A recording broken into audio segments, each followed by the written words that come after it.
గీసే వాళ్ళకి మాట్లాడడం అంటే మళ్ళీ బొమ్మలు కనపడతాయి. కాబట్టి నేను అందరూ కథల గురించి మాట్లాడేశారు. సో నేను కూడా అదే మాట్లాడితే స్పాయిలర్స్ లాగా ఉంటుంది, ఎక్కువ రివీల్ అయిపోతుంటుంది. అందరికన్నా ముందు కథలు చదివేది బొమ్మలు గీసేవాళ్ళే. సో ముందు మీ అందరికీ నాకు అవకాశం ఇచ్చిన బ్రదర్కి, అలాగే సార్కి, అలాగే నా ముందున్న పెద్దలందరికీ నమస్కారం. ఇక్కడ చాలామంది నాకు తెలిసిన వాళ్ళు ఉన్నారు, రచయితలు అందరూ కూడా.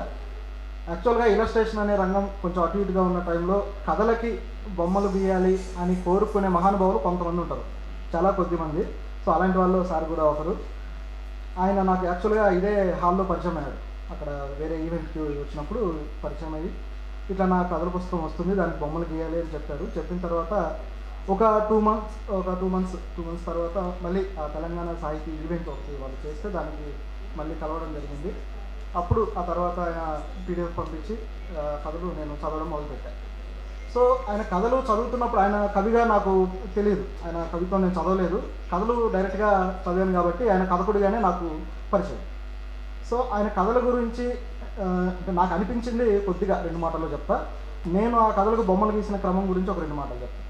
యాక్చువల్గా ఆయన కథలు ఒక్కొక్కటి చదువుతుండగా గసలు కావచ్చు, అది తర్వాత అది అవార్డు తీసుకున్న కథ అని చెప్పి తర్వాత నాకు తెలిసింది.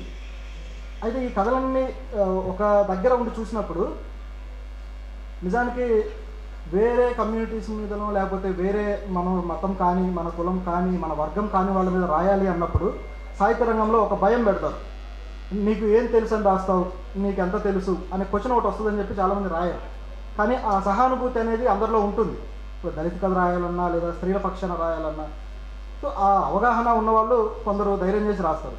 మరి సార్కున్న ధైర్యం ఏంటో కానీ ఆయన అంటే అందరూ నా వాళ్ళు అనుకుని అంటే అన్ని వర్గాల్లోకి లేదా అన్ని కమ్యూనిటీస్లోకి వాళ్ళ సంస్కృతి సాంప్రదాయాల్లోకి అంత చొచ్చుకుపోయి చూసారా, అంత అబ్జర్వేషనా, అంటే దాని నుంచి కూడా అంటే బ్యాలెన్స్ అవుట్ అవ్వకుండా ఏమాత్రం తప్పకుండా కరెక్ట్గా ఈ విషయాన్ని ఇంతే చెప్పాలి అని అవతలి వాళ్ళ జీవితాన్ని చూసి ఎలా చెప్పగలం. మనమున్న కమ్యూనిటీస్లో రాయడం వేరు, ఎదుటి వాళ్ళు ఒక ముస్లిం కుటుంబంలో ఉండే ఒక సంస్కృతి సాంప్రదాయాలు వాటిల్లో నుంచి ఒక ఆర్తిగా కలిగించే ఒక అంశాన్ని తీసుకొని రాయడం వేరు, అలాగే ఒక బంజారా ఫ్యామిలీ నుంచి అలాంటి ఒక అంశాన్ని తీసుకొని రాయడం వేరు. ఇట్లా వేరు సెక్టర్స్లో ఉన్న పీపుల్ నుంచి తీసుకొని రాయడం అనేది ఒక నిజమైన రచయిత చేయాల్సిన పని. ఒక క్రియేటివ్ టెంపర్మెంట్ అనేది దానివల్ల సంతృప్తి పడుతుందన్నమాట. అది సార్ చేయగలిగారు. ఈయన కథలన్నింటిలో ఒక ఏకసూత్రత ఒకటి ఉందన్నమాట. అదేంటంటే నైతికంగా ఒక స్టాండ్ మీద నిలబడ్డాం. ప్రతి కథ నైతికంగా మనకు ఏదో ఒక విషయాన్ని చెప్తుంది. అది ఈయన కథలో ఉన్న గొప్ప విషయం. ఇక నా బొమ్మల సంగతికి వస్తే అన్ని కథలకి నేను బొమ్మలు గీశాను. ప్రతి పుస్తకానికి నేను ఏదైనా గీసినప్పుడు అందులో ఒక 4-5 బొమ్మలు మనకు బాగా నచ్చినవి ఉంటాయి, ఫేవరెట్ ఉంటాయి. సో అట్లా ఇందులో ఉన్న బొమ్మలు అంటే నాకు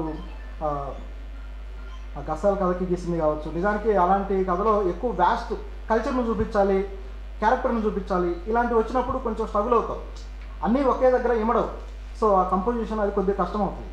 సో నాకు ఆ కథకి అలాంటి కష్టం పడ్డాను, అది బాగా వచ్చింది. నాకు బాగా ఫేవరెట్ అనిపించింది మాత్రం ఊర్వశి కథకి గీసిన ఇదనమాట. ఆమె మనసులో ఉన్న ఏదైతే ఒక స్ట్రగుల్ ఉందో ఆ స్ట్రగుల్ని బొమ్మలోకి తీసుకురావాలి. థీమ్ రివీల్ అవ్వకూడదు, ఏదో చెప్పేశారో అనిపించకూడదు, కానీ కనపడాలి, ఆ పెయిన్ తెలియాలి. సో దానికి తగ్గట్టుగా సింబాలిజం తీసుకోవడం కానీ ఇలాంటివి కొన్ని చేశాయన్నమాట. సో మొత్తానికైతే కొన్ని బొమ్మలు నాకు సంతృప్తినిచ్చినవి వేయగలిగాను. అలాంటి అవకాశం ఇచ్చినందుకు సార్కి thank you so much sir.